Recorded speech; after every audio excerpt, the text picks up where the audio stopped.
No último vídeo aprendemos que se tivermos dois triângulos diferentes e se todos os lados correspondentes dos dois triângulos tiverem o mesmo comprimento, então através do critério LLL, lado, lado, lado, sabemos que os dois triângulos são congruentes. Também abordei um pouco o conceito do axioma ou postulado, mas quero deixar algo bem claro.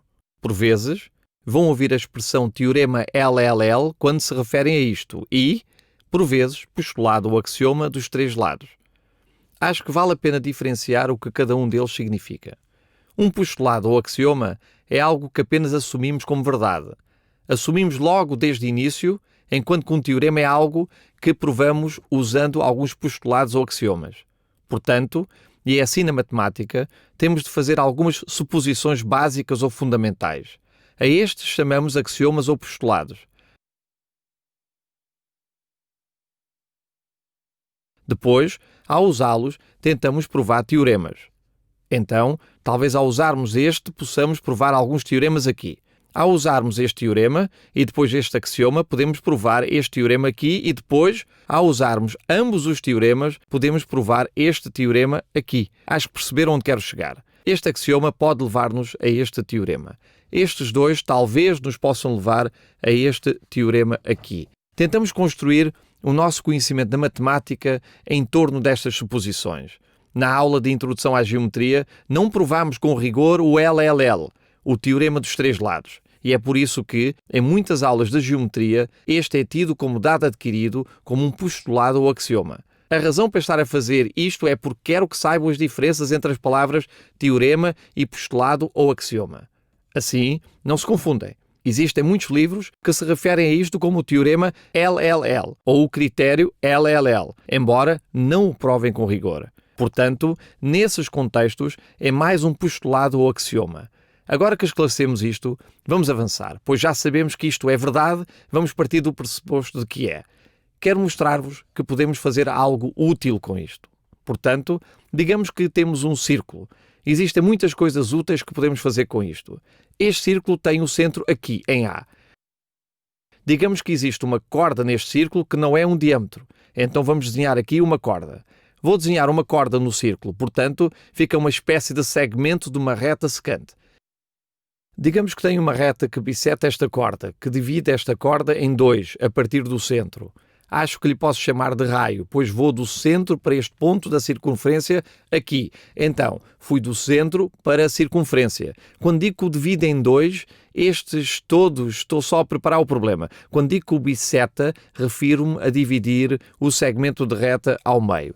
Então, o que isto nos diz é que o comprimento do segmento aqui vai ser equivalente ao comprimento deste segmento aqui. O que fazer é preparar isto. Tenho um círculo. Este raio bisseta esta corda. O meu objetivo é provar que bisseta esta corda no ângulo reto. Podemos dizer isto de outra forma. Vou adicionar aqui alguns pontos. Chamemos a este ponto B. Este é o ponto C. Este é o ponto D.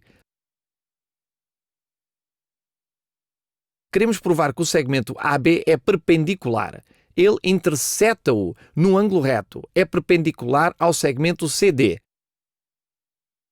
Como podem imaginar, vou provar isto através do uso do critério teorema, postulado ou axioma dos três lados, LLL. Então, vamos pensar nisto desta forma. Portanto, como podem imaginar, preciso ter alguns triângulos. Não temos aqui nenhum triângulo, mas posso construir triângulos com base em coisas que sei. Por exemplo, posso construir isto em raios. Vamos chamar a isto aqui um raio. O comprimento disto vai ser o raio do círculo, mas também o posso fazer aqui. O comprimento de AC também vai ser o raio do círculo.